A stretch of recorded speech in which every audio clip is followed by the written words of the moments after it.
Ok, então, bom dia a todos e todas, né? Um prazer hoje receber na sessão científica do IGM o nosso convidado Guilherme Baldo. Guilherme, ele possui graduação em farmácia pela Universidade Federal do Rio Grande do Sul, com ênfase em farmácia industrial. Ele tem mestrado e doutorado em ciências biológicas na mesma universidade. Ele realizou o doutorado sanduíche na Washington University, em St. Louis, e atualmente ele é professor adjunto do Departamento de Fisiologia, né, da Universidade Federal do Rio Grande do Sul, e é professor de dois programas de pós-graduação, né, Genética e Biologia Molecular e Fisiologia, atuando como coordenador desse último programa até 2021. O Guilherme ele tem uma ampla experiência aí na área de genética, fisiologia, bioquímica, com ênfase em biologia molecular, celular, terapia celular higiênica, atua principalmente nos temas de doenças raras, né, mucopolissacaridoses, novas terapias para doenças genéticas, edição genômica, tem uma grande expertise, uma das maiores do país na área de sistema de CRISPR-Cas9, mecanismos fisiológicos de doenças lisossômicas, e é membro da CTN-Bio, né, da Comissão Nacional de Biossegurança desde 2020, e também é membro da RENETA, que é a Rede Nacional de Especialistas em Terapia Gênica, né, que é ligada à Anvisa, que avalia projetos de pesquisa clínica e de registro, né, de pedido de registro de produtos de terapia gênica e terapia celular no país. Então, vai ser um prazer escutá-lo, Guilherme, e mais uma vez obrigado, né, pela sua disponibilidade de estar hoje aqui com a gente. Então, está contigo a palavra aí. Obrigado, Bruno. Obrigado, Bruno. Obrigado, Patrícia, pelo convite. Eu vou compartilhar minha tela aqui com vocês, para a gente poder conversar um pouquinho, então,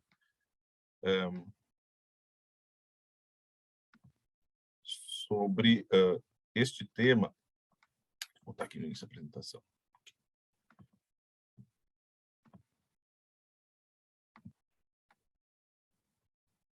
Só ajeitar minha tela. Pronto. A ideia é a gente conversar um pouquinho hoje sobre aplicações da edição de genes, tá? Não só para terapia gênica, que a gente faz com há mais tempo, digamos assim, usando essa técnica, tá? Mas também como uma ferramenta de estudos de patogênese de determinadas enfermidades e screening de drogas, né, de fármacos, na verdade. Então, eu vou começar compartilhando com vocês. Como o Bruno já me apresentou, eu sou ligado hoje à Universidade Federal do Rio Grande do Sul, sou professor do Departamento de Fisiologia da universidade, mas toda a minha parte de pesquisa a gente faz dentro do Hospital de Clínicas de Porto Alegre, que é o hospital universitário da universidade, né?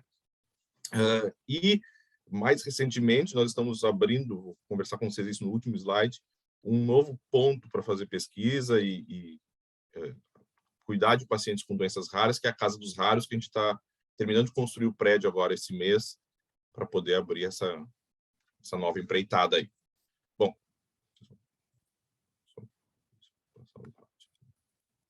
foi. Quando a gente fala de edição de genes, a gente vai pensar na seguinte situação, tá? Quando a gente tem uma quebra da fita dupla de DNA, tá? Basicamente, dois maiores processos podem acontecer para juntar essas fitas, tá? Uma é simplesmente ter uma quebra da fita dupla e as extremidades se unem, tá? Isso é propenso a erros, a gente chama isso de junção de extremidades não homólogas, tá? E propenso a erros significa que quando essas fitas se juntarem, eu posso inserir uma deleção ou ter uma inserção, ou pode ter determinadas mudanças de uma base, de 5 bases, de 10 bases, de 30 bases. Tá? Então, pode ter pequenas variações na sequência do DNA ali que causam, no fim das contas, um nocaute desse gene. Tá? A outra coisa que pode acontecer é, se eu tiver, no momento da quebra da fita dupla do DNA, uma outra região de DNA que eu dou para a célula, né? Essa célula que teve uma quebra de DNA, eu tenho uma outra região que é homóloga, próxima ao ponto de quebra, eu posso fazer uma recombinação, ou seja, eu troco a sequência que foi quebrada, essa região foi quebrada, pela sequência doadora, que está colocada aqui em azul com verde para vocês, tá? Isso significa o quê? Que quando eu induzo uma quebra de fita dupla no DNA, eu posso, através desses mecanismos, ou favorecer uma deleção do gene, tá? Através dessa junção de extremidades não homólogas, que está aqui em vermelho, ou eu posso favorecer uma recombinação homóloga, E nessa recombinação homóloga existe a possibilidade de eu inserir sequências dentro de uma região específica do DNA que está representado em verde ali para vocês. Tá? Os sistemas de edição de genes não são nada além do que eu ter o controle de que local do genoma eu vou ter essa quebra. Tá? Isso a gente faz basicamente através de uma nuclease linkada a uma molécula, tá aqui em amarelinho, tá? Linkada a uma molécula que direciona essa nuclease para um ponto específico do genoma. Tá? Existem diferentes formas da gente fazer isso, diferentes plataformas da gente fazer edição de genes. As mais clássicas são a nuclease dedo de zinco e os fatores de transcrição tipo TALEN, tá? Eles funcionam de forma muito similar no sentido de que a enzima de restrição, a nuclease, né, que vai quebrar o DNA, é a FOC1, e ela é levada a um ponto específico do DNA por proteínas sintetizadas, proteínas específicas que a gente sintetiza para se ligar naquela região. Tá?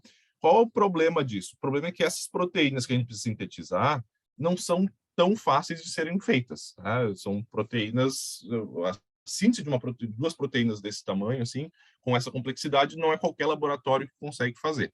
Tá? E tem um custo mais elevado. O que acontece? De uma década para cá, um pouquinho menos do que isso, surge uma nova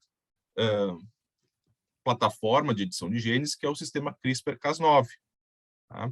A diferença do sistema CRISPR-Cas9, que está aqui embaixo para vocês, tá? A diferença do sistema CRISPR-Cas9 para os sistemas anteriores, como as nucleases dedo de zinco e os TALENs, é que essa nuclease agora, que é a Cas9 ou variações dela, tá? Que está aqui em verdinho, ela é guiada a um ponto do genoma não mais por uma proteína, mas por uma molécula de RNA, que é o RNA guia, tá? Que a gente consegue sintetizar, e a síntese disso é muito similar ao que a gente faz com um primer, né? Então, é muito mais barato do que fazer uma proteína, né? E torna um processo muito mais simples. Então, a gente consegue fazer edição de múltiplos genes sem necessidade de grandes investimentos, tá? E isso é relativamente preciso, né? O único requerimento para Cas9 especificamente é que na sequência DNA tem um N, que é qualquer nucleotídeo, GG, que nós chamamos de sequência PAN. Existem variações da Cas, não existe só a Cas9, mas a Cas9 é a mais difundida, tá? E é esse sistema que a gente acabou utilizando, que a gente tem utilizado como ferramenta de biologia molecular e para terapia gênica. Então, a gente vai conversar um pouquinho mais das potenciais aplicações disso para doenças raras. Tá? O que a gente pode fazer com edição de genes? Tá? A gente pode estudar uma função de um gene, então fazer o que nós chamamos de genômica funcional. Então, descobrir uma sequência nova que eu acho que tem uma determinada função, eu posso, por exemplo, deletar esse gene, essa região, e ver qual é o efeito disso numa célula ou num organismo. Tá? Eu posso estudar patogenicidade de variantes, né? Diagnostiquei um paciente e quero saber se essa mutação que esse paciente tem, essa variante que esse paciente tem é patogênica, sim ou não. Eu posso criar uma linhagem celular ou um modelo animal com aquela mutação do paciente e ver se isso tem uma repercussão especificamente no fenótipo. Tá? A gente pode fazer terapia gênica, eu vou comentar isso um pouquinho com vocês. A gente pode criar modelos animais geneticamente modificados, tá? E essa é a nossa próxima empreitada, que a gente gostaria de fazer agora nos próximos anos. Estudar estrutura de proteínas, né? Então, desconfio que esse sítio aqui seja o sítio catalítico dessa enzima. Posso ir lá criar uma mutação e ver se a atividade da proteína se mantém, né? A proteína gerada a partir daquele gene alterado se mantém. A gente pode estudar mecanismos de doença, tá? Por exemplo, quantas deleções ou quantas inserções ou que tipo de modificação eu preciso ter para gerar determinados tipos de tumores ou determinados tipos de enfermidades complexas, assim por diante. E a gente pode fazer screening de fármacos, né? Criar uma linhagem celular, por exemplo, e testar centenas de moléculas para uma doença específica para ver se reverte o efeito daquela variante patogênica. Tá?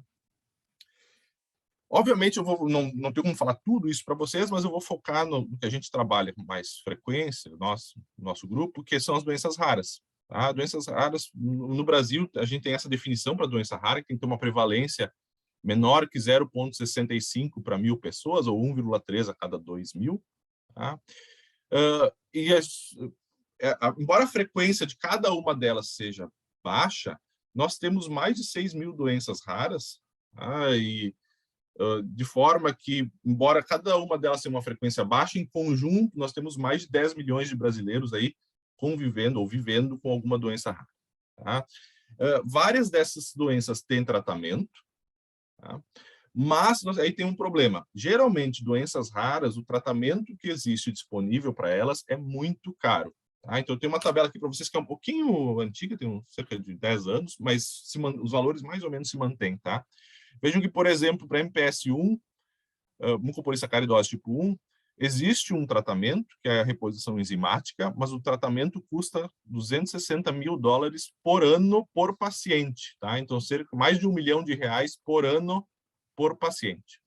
Tá? E vejam que para outras MPS aqui, o valor mais ou menos se mantém. Né? Então, a gente tem um custo para o sistema público de saúde muito, muito grande por causa do preço desses tratamentos para as doenças raras que têm tratamento. Certo? Isso é mais ou menos regra, com pequenas exceções, onde o tratamento é dietético, alguma coisa assim, que aí fica muito mais barato. Esses medicamentos baseados em biotecnologia, como reposição enzimática, acabam sendo muito caros e é pela vida toda do paciente. Tá? Eu não tenho como falar de todas as doenças raras para vocês aqui, eu vou dar um exemplo na aula hoje para vocês, que é uma das doenças que a gente trabalha com mais frequência, que é uma doença lisossômica. Então, nós temos alteração numa enzima que funciona dentro do lisossomo, né? Que é a mucopolissacaridose tipo 1, ou MPS1. Tá? A MPS1, assim como as demais MPS, elas são um conjunto de doenças, tá? O que acontece é que eu tenho mutação, uma variante patogênica, em alguma enzima, no gene que codifica para alguma enzima responsável pela degradação de mucopolissacarídeos, ou glicosaminoglicanos. Aí aqui demonstrando para vocês, por exemplo, o heparansulfato, que é um desses. Então, a degradação do heparansulfato começa, por exemplo, com a retirada desse grupamento sulfato aqui, ó, pela hiduronato sulfatase. A deficiência de hiduronato sulfatase causa MPS tipo 2. Aí, na sequência dessa reação, eu tenho, por exemplo, a quebra dessa ligação desse resíduo de açúcar, e que é feito pela alfa-L-hidronidase, né? E causa a deficiência de alfa-L-hidronidase, causa MPS tipo 1, e assim por diante. Tá? Então, a gente vai focar na MPS 1, mas a gente tem trabalhos em outras MPS também, vou mostrar alguma coisinha para vocês, como um modelo de doença para a gente aqui. Tá? A MPS tipo 1, então, é causada por deficiência neste gene, que é o gene da IDUA, que codifica a proteína alfa-hidronidase. E o que acontece é que, quando eu não tenho a função dessa proteína, eu tenho acúmulo dos glicosaminoglicanos que essa proteína, essa enzima, deveria degradar. E esses glicosaminoglicanos são o dermatansulfato, que é o DS aqui para vocês, e o heparansulfato, que é o que está mostrado aqui para vocês. Tá? Existem tratamentos? Existem. Eu posso fazer a reposição enzimática para esses pacientes, mas o custo, como eu comentei com vocês, ele é muito alto. E a gente pode fazer transplante de células-tronco hematopoéticas, mas o transplante de células-tronco hematopoéticas a gente tem que fazer antes dos 2 anos de idade, porque senão ele não tem função, ele não tem mais indicação para ser feito, já vamos comentar por quê. Tá? Então, ela é uma doença autossômica recessiva, causada por deficiência desse gene da alfa-hidronidase, que codifica para a enzima alfa-hidronidase, que é uma enzima lisossomal. Tá? Bem importante para nós aqui, ó, a gente tem formas clínicas diferentes dessa doença. Tá? A gente tem a síndrome de Hurler, que é a forma mais grave, e a gente tem a síndrome de Shea ou Shea, que é a forma mais branda, e a Hurler-Shea intermediária. Qual é a diferença entre elas, basicamente? Na síndrome de Hurler, que é a forma grave, eu não tenho nada de atividade da enzima. Tá? Na síndrome de Shea, eu tenho, assim, imagine uma pessoa produz 100% de atividade, eu tenho, assim, 3%, 4%, 5% de atividade. Geralmente são mutações, são variantes patogênicas, mas que não abolem, não destroem completamente a atividade da enzima, no caso da forma mais branda, tá? Ou menos grave, melhor dizendo.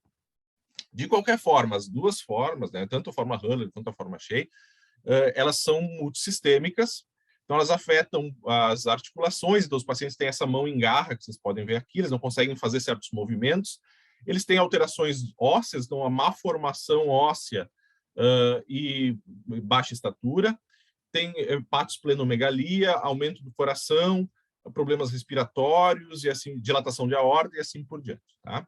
Bem importante para a gente aqui é que a forma grave, a forma Hurler, que aqui não tem nada de atividade da enzima, desenvolve uma doença cerebral. Então, os pacientes têm déficit cognitivo. Tá? Enquanto a forma mais atenuada, que é a forma Shy, não tem. Tá? Então, talvez uma pequena... A partir disso, a gente chega à conclusão que uma pequena atividade da enzima já é suficiente para a gente prevenir certos sintomas como a parte neurológica. Tá? Isso vai ser bem importante para a gente. Como eu comentei com vocês, os tratamentos possuem limitações, tá? Uma é no sistema cardiovascular, então a dilatação da aorta, as anormalidades de válvula e certas alterações cardíacas não são corrigidas pela reposição enzimática, mesmo ela sendo muito cara. Tá? São poucas alterações osteoarticulares. E, como eu comentei com vocês, a parte neurológica também não é corrigida pelas terapias atuais, pela reposição enzimática especificamente. O transplante de células-tronco hematopoéticas até corrige isso se for feito muito cedo, e por isso que ele tem que ser feito muito cedo. Tá? A gente não consegue, geralmente, fazer, na maior parte dos nossos pacientes, o transplante de células-tronco, porque o diagnóstico tem que ser muito precoce. Por que a enzima não resolve a parte cognitiva? Porque a molécula é muito grande para passar pela barreira hematoencefálica, certo? Então, a gente ainda tem que, de alguma forma, desenvolver tratamentos para esse tipo de anormalidade, ou para esses órgãos especificamente. Tá? Então, eu vou comentar com vocês o que a gente faz, tem feito como terapia gênica, usando esse sistema CRISPR-Cas9 para MPS1. Tá? Primeiro, por que a gente acha que ela é uma boa candidata para terapia gênica? Tá? Porque na MPS1 eu tenho, e nas doenças lisossômicas como um todo, eu tenho o que nós chamamos de fenômeno de correção cruzada. O que seria correção cruzada? Se eu conseguir editar ou fazer terapia gênica em uma célula específica, tá? Que no caso aqui é de cima aqui, a enzima pode ser produzida por essa célula, ela é secretada para a circulação e pode ser captada por outras células via receptores manose 6-fosfato. Então, eu não preciso corrigir todas as células de um determinado organismo. Tá? Corrigindo uma pequena porção, essas células podem produzir a enzima e secretar para a circulação, e isso pode ser difundido para os demais órgãos. Tá? E, como eu comentei com vocês, um pequeno aumento da atividade já é suficiente para eu ter uma melhora clínica importante. Certo? Então, essa foi nossa ideia. E aí, o que a gente pensou é o seguinte, usando o sistema CRISPR-Cas9, né? Será que a gente consegue corrigir mutações no gene da MPS1 que causam doenças, variantes patogênicas? Será que a gente consegue prevenir e reverter as alterações nas células de pacientes? E será que a gente consegue melhorar isso fazendo uma aplicação in vivo? Inicialmente, foi nossa abordagem. Então, a primeira coisa que a gente fez foi tentar descobrir se nós temos mutações comuns, tá, nas mucopolissacaridoses. A gente fez um levantamento no mundo todo, e a gente publicou isso em 2018, e a gente viu que no Brasil, assim como outros países, tá, alguns outros países, nós temos uma mutação que é mais comum, que é uma troca na posição 402 da proteína de um triptofano por um códon de terminação, uma parada prematura. Tá? Isso é a repercussão na proteína, mas em termos de DNA, isso é uma mutação de ponto, é um TGG que vira um TAG. Tá? E isso abole completamente a atividade da enzima, então os pacientes não têm atividade, basicamente, tem o fenótipo mais grave, né, síndrome de Hurler.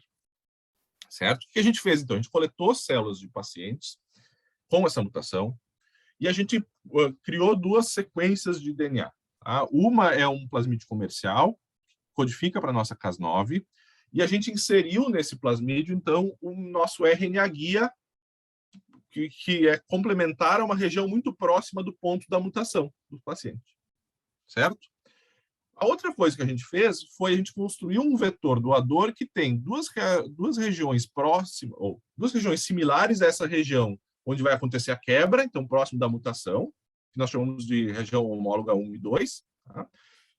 Flanqueados, no meio dessas duas regiões flanqueadoras, nós temos então uma versão do gene da alfa-hidrogenase com a mutação agora corrigida, com a versão wild type, a versão selvagem do gene, que está colocado aqui em vermelhinho, tá? Para vocês o que é a mutação. Só para vocês saberem, Mais adiante, a gente fez uma mutação silenciosa aqui, que está em amarelinho, já vou explicar para vocês por quê. E a gente produziu isso, a gente mandou sintetizar, na verdade, o plasmídio a gente produziu, a gente clonou, né, o RNA guia dentro, a gente mandou sintetizar essa sequência, e isso a gente deu para as células do paciente. A ideia é a seguinte, ó, aqui nós temos uma representação do que seriam as células do paciente, em preto está o núcleo, que seriam os fibroblastos, e em amarelo os lisossomos que estão aumentados, porque dentro do lisossomo eu não consigo degradar esses mucopolissacarídeos ou glicosaminoglicanos e eles aumentam de tamanho, a gente consegue ver isso facilmente. A ideia é que se a nossa edição de genes funcionar, eu vou conseguir corrigir parte das células, então aqui a vermelhinha, digamos, é que está corrigida, tá? Porque eu não consigo fazer o meu DNA entrar em todas as células, né, ou editar todas elas, mas a enzima vai ser produzida e vai entrar nas demais células e reduzir o tamanho do lisossomo. Então essa é a nossa ideia. Tá? A gente fez isso na célula, vocês podem ver o seguinte, ó, isso aqui é a célula do paciente sem tratamento, isso aqui é um sequenciamento nova geração. Vejam que na posição original devia ter um G, e esse paciente sem tratamento tem só A, porque ele é homozigoto para essa mutação. Quando a gente trata essas células por 15 dias, a gente começa a ver que algumas sequências ainda têm a versão mutada, mas algumas têm a versão já normal. Tá? Cerca de 7% aqui tem a versão normal do nosso gene, corrigida. Como é que eu sei que isso não é um artefato de sequenciamento? Lembra que eu comentei com vocês que a gente bota uma mutação silenciosa logo depois, né? Uns 15 pares de base depois ali. E vocês podem ver ó, que todas as sequências que têm essa mutação corrigida tem a mutação silenciosa logo depois aqui, que é aquela inserção do A. Tá? Então a gente consegue corrigir parte das células, mas uma coisa é corrigir o DNA, outra a gente vê se a gente consegue melhorar o fenótipo dessas células. Né? Então a gente fez isso nessas células, a atividade da enzima antes e após o tratamento, tá? E a gente consegue mostrar que, corrigindo cerca de 7% das sequências, a gente sobe para cerca de 6, 7% a atividade enzimática dessas células, tá? E que isso é suficiente para a gente reduzir o tamanho dos lisossomos e, portanto, o acúmulo de GAGs dentro dessa célula, o acúmulo de mucopolissacarídeos dentro dessas células. Tá? Isso aqui é uma medida do tamanho do lisossomo, através de uma medida fluorescente. Tá? Então, essa é a célula MPS, vai ter um tamanho aumentado. Uma célula normal tem cerca de 70% do MPS, e vejo que conforme os dias vão passando, o tratamento, a gente normaliza esse tamanho de lisossomo. Tá? Bom, então isso a gente fez in vitro, né? Agora, como é que será que a gente consegue fazer isso em vivo? Nós temos no nosso hospital animais nocautes para o gene da alfa-hidronidase. Tá? Então, animais com mucopolissacaridose tipo 1. E que a gente fez? Nós desenvolvemos um vetor não viral, então são plasmídeos, tá? Em parceria com um grupo da Faculdade de Farmácia da nossa universidade. E a gente tratou, então, animais com mucopolissacaridose com uma única injeção por via intravenosa desses plasmídeos, com 3 dias de vida, e manteve esses animais até 6 meses. Tá? Então, a gente deixou eles por 6 meses. Ao longo do tempo, a gente ia coletando sangue dos animais, uma vez por mês, para dosar a atividade da enzima, e aos 6 meses nós fizemos todas as análises funcionais nesses animais. Tá? O que acontece? Esses animais têm uma mutação muito diferente da mutação que os pacientes têm. Os pacientes têm uma mutação de ponto. Tá? Nesses animais, a mutação, na verdade, ela é uma inserção de um cassete, um gene de resistência à neomicina, no meio do gene da alfa-hidronidase. Então, esse aqui é um sequenciamento que a gente fez no nosso modelo animal. E aqui vocês podem ver, isso aqui é até aqui vai o gene da alfa-hidronidase, a partir daqui nós temos um gene de resistência à neomicina que destrói completamente a estrutura desse gene. Então, a nossa ideia aqui foi fazer uma abordagem um pouco diferente. A gente não vai corrigir a mutação, porque ela é muito complexa. O que a gente vai fazer é o seguinte, a gente decidiu por uma outra estratégia. Nós vamos partir para uma outra região do genoma, que é uma região que a gente considera segura para a inserção de um gene, que é o locus rosa 26. Tá? No locus rosa 26, então, nós vamos desenhar o nosso CRISPR, né, o nosso RNA guia, para Cas9 reconhecer esta região do rosa 26, e aí nós vamos inserir nesta região do rosa 26 uma cópia completa do gene da alfa-hidronidase junto com o promotor, um promotor forte. De forma que o gene da alfa-hidronidase desses animais vai continuar sendo mutado, não vai ser modificado, mas eu vou fazer uma inserção de um gene completo em outro ponto do genoma através dessa técnica. Tá? Então, a ideia é que a enzima a proteína começa a ser produzida a partir do gene que está localizado em outra região do genoma. Tá? Ao longo dos 6 meses, então aqui, ó, aqui vocês estão vendo à esquerda o nível de atividade da enzima no soro desses animais. Tá? Então, cada linha é um animal tratado, os vermelhos, comparado com os não tratados, que estão em preto, que deve dar sempre 0, ou muito próximo de 0. É só um resquício ali da Terra. Então, a gente consegue elevar essa atividade para cerca de 5, 6% do normal, tá? E isso se mantém ao longo dos 6 meses. Tá? Não só a gente aumenta a atividade da enzima no soro, como a gente consegue ver que a maior parte dessa enzima está localizada no pulmão, no coração, mas também aumenta a atividade da enzima no fígado, desculpa, no rim, no baço, mas não no cérebro. Tá? E a gente chegou à conclusão, a gente fez estudos de biodistribuição e viu que injetando pela veia da cauda, a gente não consegue fazer o nosso vetor chegar ao cérebro, ele vai principalmente para o pulmão e para o coração, e isso justifica esses resultados. Certo? Não só a gente aumenta a atividade da enzima, como a gente diminui os níveis de mucopolissacarídeos nos tecidos. Então, aqui, ó, pulmão, coração, fígado, rim, baço, a gente não normaliza, tá? Não chega a normalizar, mas a gente tem uma boa redução em todos eles, mas não no cérebro através da administração intravenosa. Certo? Então, bioquimicamente, a gente está tendo uma resposta muito boa. Agora, a gente consegue ter uma resposta fenotípica?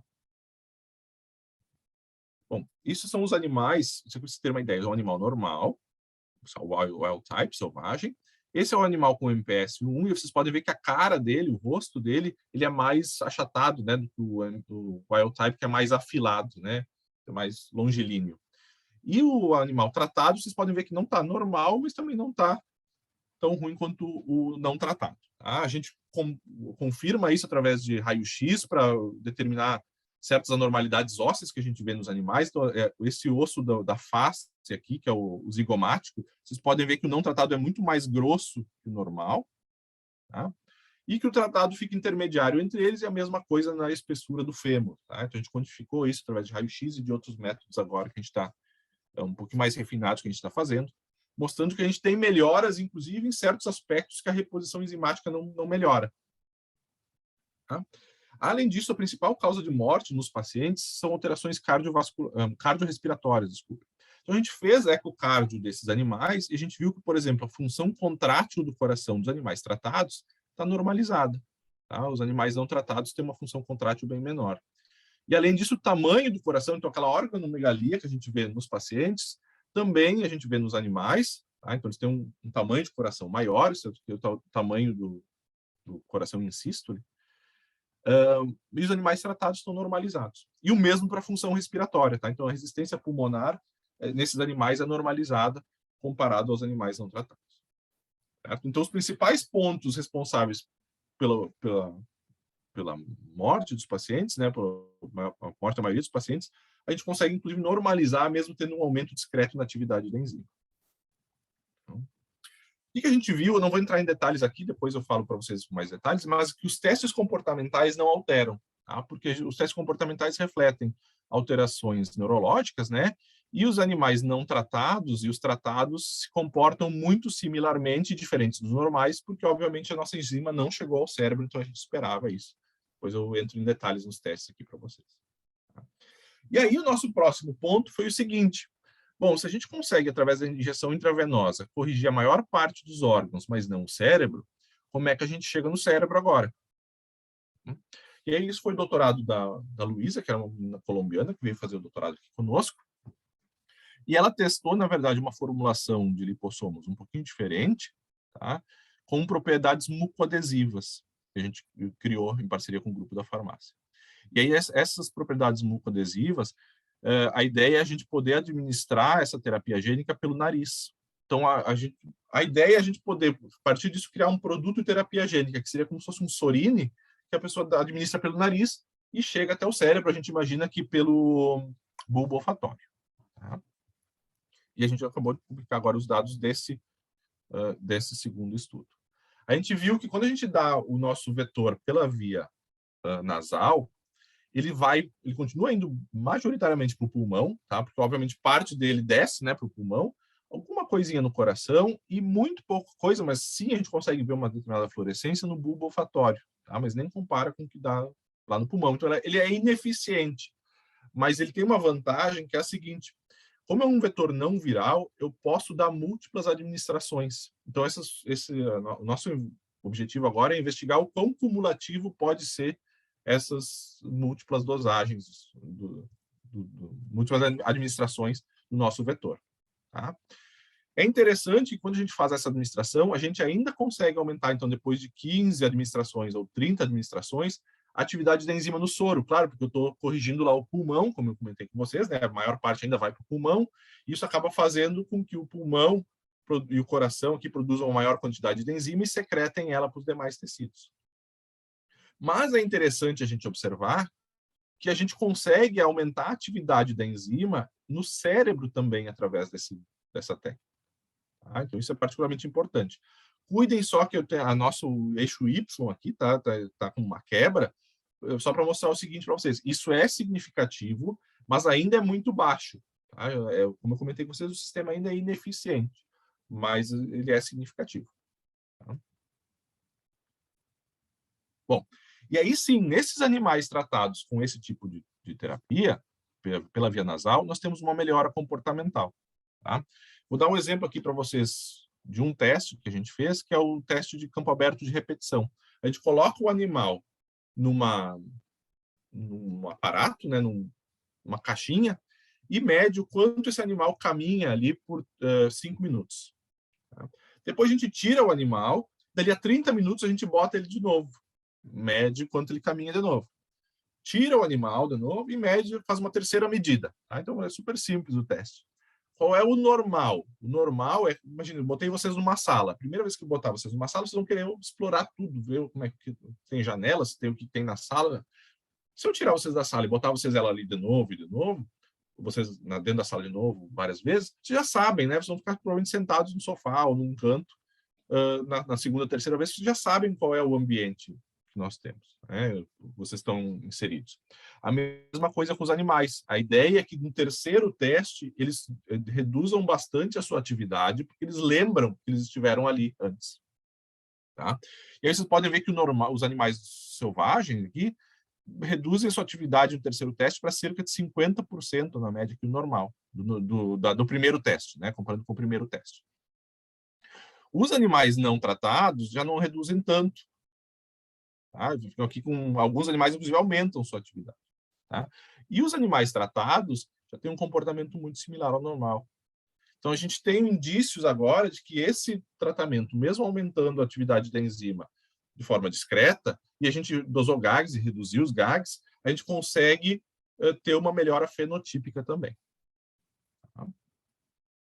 Qual é o próximo passo disso? O próximo passo é a gente conseguir escalonar isso, porque uma coisa é eu conseguir corrigir ou editar o cérebro de um animalzinho como um camundongo ou um rato.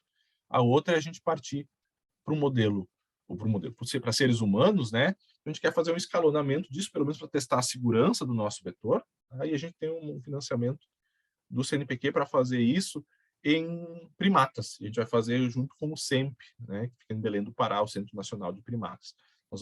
Estamos buscando a aprovação das universidades para poder fazer esse projeto em colaboração entre nós, a URGS, né, e o CEMP. Então, esse é o nosso objetivo desse ano, assim, desse ano para o próximo. Tá? A outra forma de terapia gênica que a gente pode fazer, eu vou falar bem rápido disso, é a gente coletar células-tronco hematopoéticas, tá? Editar células-tronco hematopoéticas e infundir de volta essas células-tronco hematopoéticas corrigidas no paciente. Tá? Qual é a dificuldade disso? Tá? É que corrigir células-tronco hematopoéticas não é fácil, elas são muito resistentes à correção e não é qualquer vetor que entra nessas células. Tá? Mas isso a gente imagina que pode funcionar porque o transplante de células-tronco hematopoéticas funciona para os pacientes, mas tem que ser feito muito cedo. E a gente não consegue achar doadores, muitas vezes, a tempo. Então, nesse caso, eu não precisaria de doadores, porque o doador é o próprio paciente, a gente coleta células do próprio paciente, modifica e injeta de volta, e a gente reduz muito o risco de ter uma resposta imune, por exemplo, ou uma doença do enxerto contra o hospedeiro, ou alguma complicação do transplante. Então, a gente tem um outro projeto aprovado para fazer isso. A gente já fez isso para MPS1 em parceria com um grupo americano, e o mérito é todo deles, tá? A Edna, que foi minha aluna, foi fazer isso lá fora, mas a ideia é toda deles. E agora a gente está tentando fazer a mesma coisa aqui no Brasil para outras doenças similares, como a mucopolissacaridose tipo 2. Tá? Então, e outras doenças que podem ser tratadas com o mesmo tipo de tratamento, tá? Pela mesma abordagem. Última coisa que eu vou conversar com vocês nesses minutos é o seguinte: não é a única coisa que a gente faz. Tá? A gente não está fazendo só edição de genes como terapia gênica. A gente pode utilizar isso como uma ferramenta importante para estudar, por exemplo, o mecanismo de doença e fazer screening de medicamentos, ou drogas, ou fármacos. Tá? Vou falar um pouquinho para vocês o que a gente tem feito. Tá? O que a gente tem conseguido fazer, que a gente tem focado bastante atenção nisso, é a criação de linhagens celulares que mimetizam as doenças humanas. Tá? A gente começou, obviamente, porque é o nosso interesse, com mucopolissacaridose 1 e 2, e agora estamos expandindo para outras doenças também. A gente começa selecionando a nossa linhagem de interesse, e a gente selecionou duas. Uma são as SHSY5Y, porque elas podem ser diferenciadas em neurônios in vitro, desculpem. Então, é interessante a gente estudar mecanismos responsáveis pela doença neurológica nesses pacientes, que os mecanismos não são bem conhecidos. Assim, do acúmulo de GAGs até a doença neurológica, quais são as vias que estão alteradas, por exemplo, para a gente poder desenvolver novos medicamentos. E a gente faz também com células REC293, simplesmente porque elas crescem muito e são fáceis de serem cultivadas. Então, para a gente é importante, para determinados estudos, criar essas linhagens especificamente. Tá? A gente seleciona os RNAs baseados no nosso gene de interesse, na região do gene que a gente tem interesse, a gente transfecta com um plasmídeos, ou pode ser também realizado com um complexo RNP, onde a gente dá direto o RNA guia com a proteína e não na forma de plasmídeos. Tá? A gente faz uma seleção, um sorting dessas células, porque o nosso plasmídio tem GFP, a gente faz por citometria de fluxo, tá? E aí a gente vai crescendo clones, e esses clones a gente vai sequenciando um a um até achar um clone que tenha a mutação desejada, a minha mutação de interesse. Tá? Então aqui vocês podem ver, por exemplo, isso aqui são células SHSY5Y, que nós nocauteamos o gene da MPS2. Então vejam que a sequência normal é um G, G, G, G, C, C, C, C, desculpa, eu tenho um G, um A e um G. E na sequência da nossa linhagem, nós temos C, C, C, C, um G, dois As em vez de um, e aí a sequência continua. Então, a gente fez uma inserção de um par de base, tá? Nessa linhagem específica. Em outras linhagens, por exemplo, nessas células REC aqui, nós tivemos uma deleção de 31 pares de base nessa região. Então, coisas diferentes podem acontecer aqui, tá? A gente não está partindo, nesse caso, para uma mutação específica. A gente queria mesmo é criar uma linhagem que tenha qualquer mutação, neste caso, que destrua ou reduza a atividade enzimática e gere o fenótipo celular para a gente poder testar, por exemplo, medicamentos. Tá? Aqui está a nossa taxa de eficiência, utilizando esses vetores, que são vetores plasmidiais, basicamente, tanto em células SHSY5Y quanto células REC, e essa eficiência vai ser baseada primariamente na eficiência de transfecção que vocês tiverem. Então, se vocês fizerem uma otimização da transfecção, isso deve aumentar significativamente. A gente não só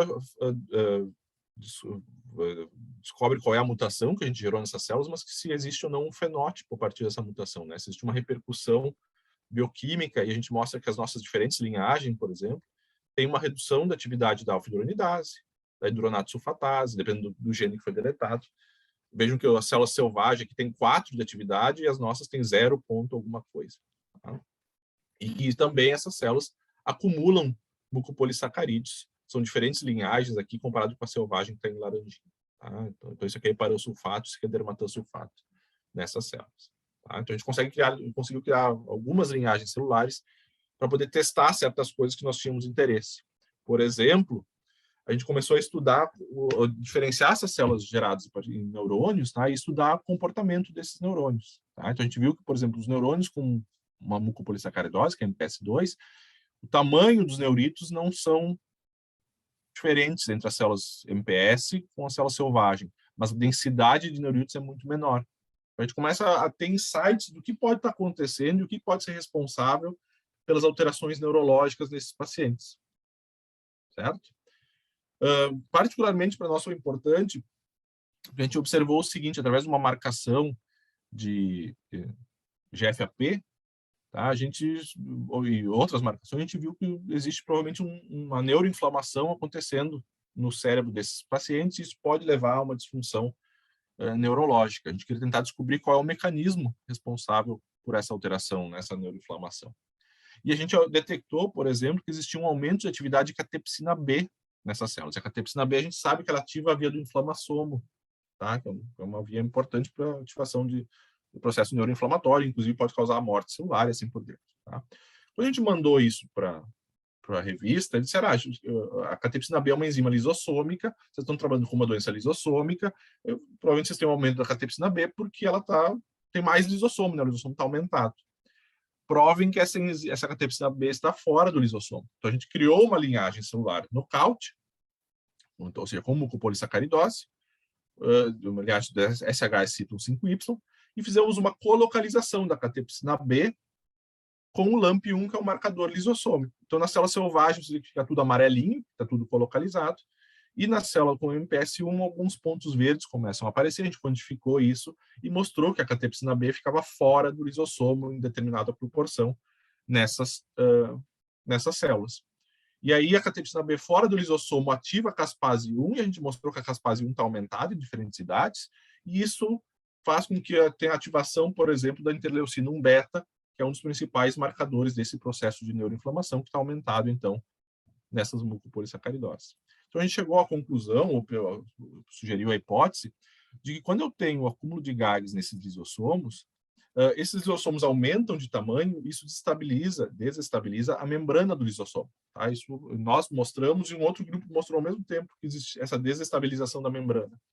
E aí algumas enzimas lisossômicas escapam do lisossomo, a catepsina B é uma delas, e ela ativa a caspase 1, que ativa a interleucina 1 beta, que causa a neuroinflamação. Pode causar neuroinflamação observada nesse modelo animal. Tá? E que também se encontra no cérebro de pacientes, a mesma coisa. Então, a gente começa, a partir dessa ferramenta, a poder estudar mecanismos de doença. E não só isso, tá? Mas a gente fez, então, nas células REC, como eu comentei com vocês, um outro estudo, onde a gente, então, produziu as células REC com uma mucopolissacaridose, que é a MPS1, nesse caso especificamente, e aí uma empresa da Suíça veio falar conosco e disse, a gente gostaria de testar várias moléculas que a gente acha que podem ser potenciais novos tratamentos para mucopolissacaridose 1. Vocês têm como? Eu disse, a gente tem como fazer isso para você em poucos dias, inclusive. Aí eles, não, então eu mando para vocês. Né? E aí ele mandou para nós 20 compostos, nós testamos os primeiros 10 de graça para ele, agora a gente está tentando negociar os próximos 10. Tá? E aqui vocês podem ver o seguinte, isso aqui são os níveis de GAGs. Tá? Isso aqui é na célula normal, célula selvagem. Aqui é o nível de parasulfato. Tá? Aqui é o nível de parasulfato nas células nocauteadas. Aqui é o nível de parasulfato nas células nocauteadas com reposição enzimática, mostrando que a gente consegue, se um tratamento é efetivo, ele consegue normalizar esse nível. E aqui nós temos o composto 1, 2, 3, 4, em duas concentrações, 1 e 10 milimolar.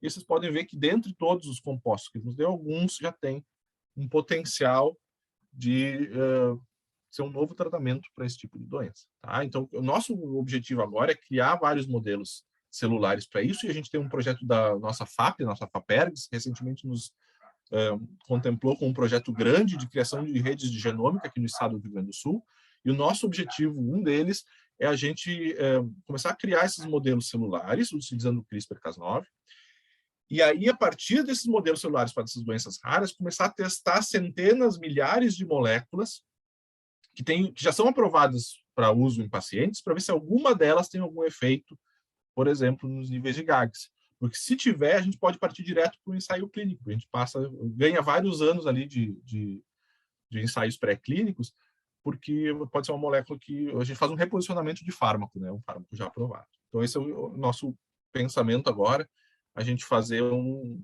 screening de centenas, milhares de drogas para essas doenças raras, a partir da criação de modelos celulares. Tá? Então, como meu último slide aqui, o penúltimo slide,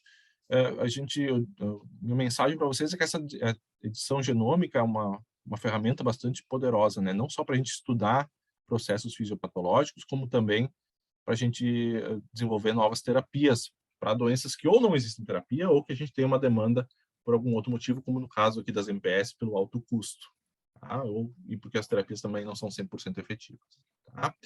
Eu agradeço aqui os meus alunos e os professores que trabalham conosco no nosso laboratório, tá? Só para deixo aqui o agradecimento aos patrocinadores e para lembrar vocês o seguinte, que fora aquele slide que eu mostrei que a Edna fez lá fora nos Estados Unidos, que a gente vai tentar reproduzir aqui, todo o resto é ciência 100% brasileira.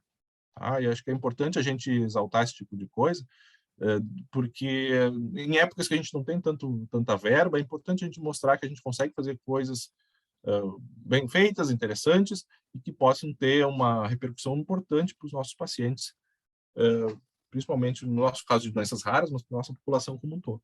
Tá?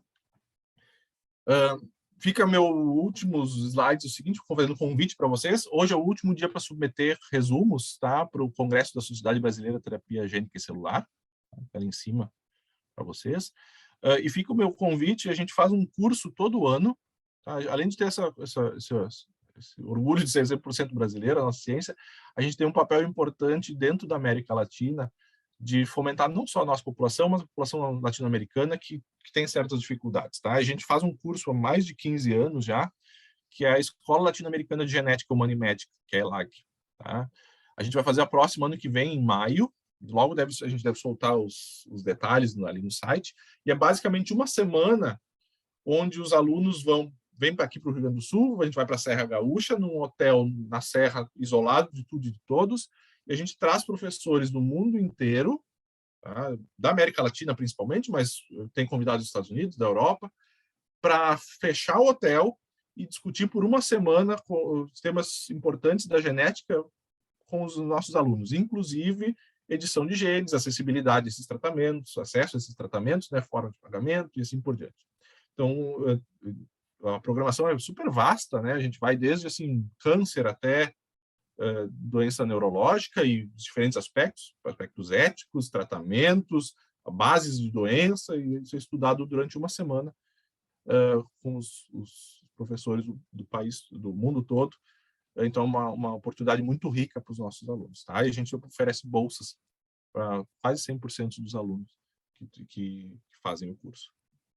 Tá? O último slide é que a gente agora está se mudando, parte desses trabalhos vão ser realizados dentro da Casa dos Raros, que é um prédio que nós estamos construindo na frente do hospital, que vai ser um centro de atenção para pacientes com doenças raras. Tá? Então, a gente vai ter um laboratório ali dentro para aumentar o diagnóstico, ajudar no diagnóstico e desenvolver novos tratamentos para doenças raras. Se vocês quiserem, a gente tem um site, vocês podem acompanhar a construção da casa em tempo real, vocês podem ver aqui que ela está quase pronta já. A gente deve abrir ela mês que vem e com 100% de capacidade já no ano que vem. Tá? Gente, acho que era isso que eu ia comentar com vocês e fico aberto para responder as perguntas. Tá? Obrigado. Ô, Guilherme, nós que agradecemos, viu, pela excelente palestra. Acho que você está de parabéns, e o grupo todo, pelo excelente trabalho 100% nacional, né? Numa área tão de ponta e abordando necessidades médicas aí não atendidas, né? Pelo que a gente tem de pacientes com doenças raras. Individualmente eles são raros, coletivamente eles não, né, não são tão raros assim. A gente tem que estar olhando para isso e utilizando o que tem de ponta. Tem vários pontos aqui que eu levantei. Claro que eu vou dar oportunidade para as perguntas, priorizando as perguntas da plateia, mas eu queria comentar um pouquinho sobre alguns pontos que você trouxe. O primeiro é sobre essa questão do diagnóstico precoce, né? Que muitas vezes esses pacientes eles não têm um diagnóstico precoce e acaba que a gente já tem uma série de comprometimentos que não necessariamente podem ser revertidos. Eu queria saber de você qual seria o momento ideal de introdução desse tipo de terapia nova que está surgindo e qual o impacto da necessidade da gente mudar o pensamento de rastreamento dessas doenças genéticas e raras com base nessa ideia de que a gente tem que tratar o mais precocemente possível, né? Certo. Obrigado, Bruno. Tu está completamente correto, tá? Na verdade, assim, o que a gente diz, qualquer um desses tratamentos, especificamente para MPS1, tá? Seja a reposição enzimática, seja transplante de células-tronco, seja a terapia gênica, né? O quanto antes a gente conseguir fazer, melhor. Basicamente, por exemplo, o transplante de células cromatopéticas, se a criança tem, a gente fala 2 anos, mas é um teste, faz um teste para ver a cognição dela, né? Tem um nível ali. Mas, em média, né, se a criança com uma forma grave não for tratada até os 2 anos, os benefícios já vão ser super limitados, tá? Para a parte neurológica, eu digo, né? Para a parte somática, os outros órgãos, tá ok. Então, o ideal seria a gente fazer o tratamento antes disso. A gente fez um levantamento agora, por exemplo, a gente pegou uma outra mucopolissacaridose, que é MPS3, e a gente foi ver assim, quando é que a gente consegue diagnosticar os pacientes, né? E a 3 é um exemplo, mas a 1 também, a gente conhece casos assim. A gente tem pacientes que a gente consegue diagnosticar neonatos ou antes do nascimento mesmo, principalmente se tem um histórico familiar, mas a gente tem pacientes com 30 e poucos anos que foram diagnosticados com 30 e poucos anos, né? Então é muito complicado. Via de regra, doença neurológica, onde tu tem perda de certos marcos, né, de desenvolvimento, tu tem que tratar antes desses marcos serem perdidos. Porque dificilmente vai conseguir voltar alguma coisa, né? Assim, recuperar alguma coisa, 100% do marco perdido. Então, o ideal é, assim, primeiros meses, anos de vida. Eu vejo, por exemplo, não é uma doença, em muitos aspectos não é similar a isso, né? Mas AME, né, atrofia muscular espinhal, que se faz terapia gênica. Se tu pegar o primeiro estudo de AME que foi feito, é um estudo de New England, já vê uma diferença brutal se os pacientes são tratados com 1 mês de vida ou com 6 meses. O paciente com 6 meses já tem um score neurológico muito pior do que o 1 mês. Então, o ideal é a gente criar estratégias para diagnosticar esses pacientes quanto antes. E no caso das MPS, a gente tem feito programas piloto no Brasil, onde determinadas localidades onde a gente tem uma alta incidência de certas mucopolissacaridoses, fazer ensaios, teste o pezinho, né, piloto aí, uma triagem neonatal piloto. Um caso é o Monte Santo, na Bahia, que é a Angelina que faz. O MPS6 é muito comum em Monte Santo, e tem um programa de triagem neonatal piloto ali, e está aprovado agora no nosso sistema de saúde a triagem dessas doenças, né? Vai ser incorporado ao SUS nos próximos anos, se tudo der certo, a triagem dessas doenças também. Maravilha. Bom, vamos passar para as perguntas aqui do chat. Tem Leonardo, pesquisador da casa, que trabalha também com CRISPR, ele está elogiando, vários elogios, né, para você. Poderia comentar sobre os sistemas de delivery utilizados no modelo animal e qual seria o sistema de delivery de escolha para humanos, lipossoma, adenovírus? Na sua opinião, qual a plataforma mais promissora atualmente? Pois então, é uma boa pergunta, Leonardo. Existem determinados pontos a ser considerados. Tá? A gente sempre fez em vivo, até agora, vetor não viral. Tá? Porque a gente está querendo ver exatamente se essa questão da gente poder dar múltiplas administrações, né? Se a gente consegue ir subindo a atividade da enzima aos poucos, tá? Ele é ineficaz comparado a um vetor viral, tá? Mas se a gente conseguir, assim, 0,2% das células na primeira injeção, mais 0,2% na segunda, mais 0, tá ok, porque no nosso caso é uma coisa não invasiva, né? É um sorinho, a pessoa pode fazer todos os dias, durante meses, aquilo ali, sem ter grandes problemas. E pela questão do custo. No caso das células tronco-hematopoéticas, aí a gente já vai mudar a abordagem, a gente vai usar vetor adeno-associado. Tá? E aí seria ou um adeno-associado ou um lentivirus, porque as células tronco-hematopoéticas não aceitam muito bem outras formas, pelo menos a gente nunca conseguiu fazer. E existe esse grupo nos Estados Unidos que mostrou que um AAV do tipo 6 consegue editar bem essas células tronco-hematopoéticas. Então, a gente vai partir para esse vetor. Tá? Então, depende muito da abordagem que tu vais utilizar. Eu, particularmente, não usaria um vetor viral, por exemplo, ou um vetor integrativo, para expressar a Cas9. Tá? Eu, particularmente, acho isso complicado, porque aí tu vai ter uma enzima que quebra o teu DNA, sendo expressa sempre, né? Então, acho que isso tem um viés ali de segurança importante a ser considerado antes de fazer isso. E imunogenicidade também, né, Guilherme? Exato, além de imunogenicidade. Mas, então, assim, no caso do vetor viral produzir a Cas9 constantemente, acho complicado. O que a gente vai fazer ex vivo, a gente vai dar a Cas9 como proteína e o adeno associado para fazer, é o vetor que vai fazer a recombinação homóloga. Tá? Aí acho que é mais seguro. Patrícia, é um comentário de Patrícia. Guilherme, belíssimo trabalho. No modelo animal, o efeito do tratamento com a enzima pode ser avaliado em tempos mais prolongados, a questão da duração, né, do efeito. Avaliar a eficácia e toxicidade a longo prazo. Imagino como uma doença crônica, esse tratamento crônico deva ser necessário. Além disso, aumentar a dose da enzima pode melhorar a performance do tratamento? Sim, Patrícia, vários pontos a responder. Sim, a gente pode fazer por mais tempo, tá? A gente, na verdade, fez um curto prazo ali, que foram 15, 30 dias, e o longo prazo para nós é 6 meses, tá? Porque depois disso o animal começa a morrer, o animal não tratado, né? Começa a morrer, eles começam a morrer cerca de 1 ano de vida ali. Então, tratar por muito mais tempo do que isso, a gente não teria um parâmetro de comparação porque os não tratados morrem antes, tá? Então, esse é o primeiro ponto. Mas o que a gente fez foi para testar a segurança disso, a gente tratou animais normais, tá? Animais selvagens, com o nosso plasmídio, e deixou eles por 2 anos, que é basicamente um camundongo selvagem vive, 2 anos e pouco, para ver se isso aumentava, por exemplo, a frequência de tumores ou tinha algum tipo de toxicidade, alguma coisa nesse sentido. E a gente não achou nada que nos indicasse que seria tóxico, tá? Ou uma tumorigênese associada. O que a gente fez também foi, eu não mostrei ali, mas a gente dosou certas citocinas inflamatórias, né, para ver se tinha uma repercussão dessa administração nasal, né? E a gente encontrou que logo depois tu tem um aumento de citocinas inflamatórias de forma transitória, mas a longo prazo isso se dilui, some. A gente não conseguiu encontrar diferenças significativas aos 6 meses, por exemplo. Então, acho que tem-se um efeito para a gente considerar no local da injeção, tá? Da administração, não injeção, na verdade, mas não tem nenhuma repercussão a longo prazo isso.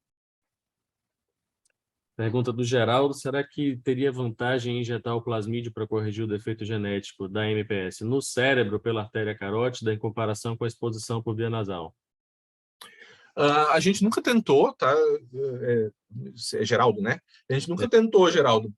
O que a gente imagina é o seguinte, geralmente quando tu injeta plasmídio por via sistêmica, o primeiro órgão que ele vai é fígado e pulmão. O primeiro órgão são 2, né? O primeiro é o fígado e o segundo é o pulmão. Então, mesmo indo pela carótida, a eficiência, como nós temos a barreira hematocefálica, o plasmídio é um plasmídio relativamente grande, são 2 plasmídios, na verdade, né? Um que leva a Cas9 e outro que leva a sequência para corrigir o DNA. Eu acho que ia ser muito ineficiente, tá? Meu guess aqui, eu estou chutando. Nossa experiência é que sempre que a gente faz via sistêmica, a gente não consegue, por qualquer via, tá? Qualquer veia, a gente não consegue chegar no cérebro, não. O Léo pergunta se poderia comentar sobre os off-targets, né? Como você avalia off-targets, utiliza NGS, qual cobertura, tem algum guideline, recomendação nesse sentido? Tem. Vou dizer assim, a gente tem sido relativamente econômico na avaliação dos off-targets, porque o que a gente tem feito foi o seguinte, é isso que eu comentei com você, a gente avaliou os animais por um período longo de tempo, a gente selecionou quais eram os off-targets mais prováveis, tá? E a gente fez um sequenciamento simples, por exemplo, dos tumores, para ver se algum tumor tinha sido gerado por alguma alteração ali. Tá? É o ideal? Não. Tá? O ideal é de fazer um teste muito mais sensível do que esse que a gente fez, tá? Como um de genome seq, alguma coisa nesse sentido. A gente não fez porque quando a gente vai fazer em vivo, fica um pouco mais complicado. Ex vivo é mais fácil ter uma célula e a gente pode dosar nessa célula, né? Se tem um off-target. Quando você vai fazer em vivo, isso fica um pouco mais complicado, porque a gente não sabe exatamente que tecido usar, né? Se a gente faz uma injeção, algo que se espalha pelo corpo todo, eu não tenho muito como fazer uma avaliação de off-target em todos os tecidos, com todas as amostras. Então, a gente ainda não fez, tá? Mas eu acho que antes de chegar, por exemplo, num estudo clínico, acho que, por exemplo, isso vai ser bem importante nos nossos macacos, nos primatas.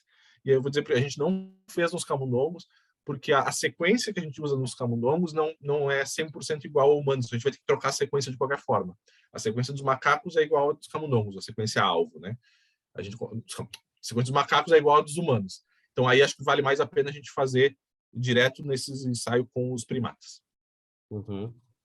O Eric pergunta sobre os base editors. Poderia comentar sobre estratégia utilizando base editors para abordagem terapêutica? Se tem alguma vantagem? Como é que você está vendo isso? A gente nunca usou, tá? Eu vi que já existem certos trabalhos usando o Base Editors, mas a gente não tem experiência nenhuma com o Base Editor. Então, essa eu vou ficar devendo, assim, em termos de... Seria só, o que eu te diria seria mais chute, assim, do que qualquer outra coisa. Acho que eles são super interessantes, mas a gente nunca usou. Tem mais duas perguntas aqui para a gente fechar. A primeira é do Francisco. Então, parabéns pelo trabalho. Esse tratamento de terapia gênica poderia ser usado para tratar anemia falciforme? Já tem algum trabalho nesse sentido? Se a mesma abordagem poderia ser usada, acho que a anemia falciforme poderia ser a mesma abordagem que a gente fez inicialmente lá nos fibroblastos, tá? Algo parecido. Porque é parecido porque a nossa célula-alvo é diferente, né? O célula que a gente tem, por causa da anemia falciforme, como doença hematológica, a célula seria um pouco diferente. Um pouco diferente, não, bastante diferente. Então, tu tem que ter uma variação no teu vetor ali, uma modificação no teu vetor, ou modificação do vetor como um todo, ou uma modificação no vetor, né? O teu gene-alvo, ou a tua sequência guia tem que ser diferente, porque o teu gene é completamente outro, né? Então, acho que para anemia falciforme eu iria mais para um caminho de, provavelmente, correção de mutação específica. Né? Uhum. E para fechar, a gente tem uma pergunta aqui que envolve questões éticas, né? E que bom que ela veio. É da Bárbara Carolo. Parabéns pelo importantíssimo trabalho. O senhor poderia comentar sobre a possibilidade da edição gênica a nível embrionário? Qual a sua opinião sobre? E obrigado pela palestra. Tá? É relativamente complicado. Eu vou resumir, tá? O que eu acho? Acho que é muito complicado a gente pensar em edição de genes para qualquer alteração genética possível e imaginável.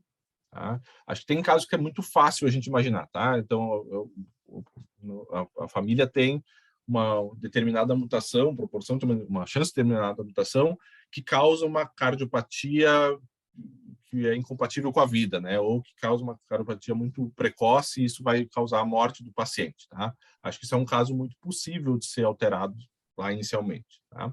Agora, acho que a gente tem que fugir... Então, existem esses casos extremos que eu acho que são mais fáceis da gente discutir. O que a gente precisa fugir um pouco é da...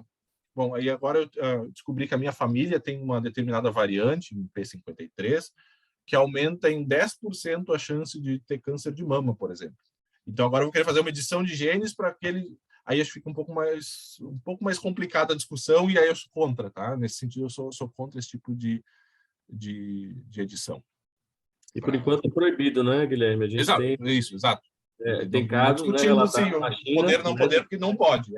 Mas minha opinião pessoal é que em casos muito extremos, e a gente pode discutir quais são esses casos, acho que é uma possibilidade para o futuro, tá? Mas a gente tem que ter muito claro que a gente está num ponto técnico onde isso não teria uma repercussão potencial, né? Uma toxicidade potencial. Então, quando a gente chegar nesse ponto, acho que seria muito possível. Mas aí esses melhoramentos, assim, aumenta a chance disso aqui, eu quero mudar um gene aqui, eu quero fazer uma eugeniazinha aqui, isso eu sou completamente contra. Tá? Bom, foi ótimo, Guilherme. Queria agradecer mais uma vez, né, sua participação. Agradecer a todos também que participaram. E até a próxima, pessoal. Um abraço. Obrigado, gente. Bom fim de semana aí.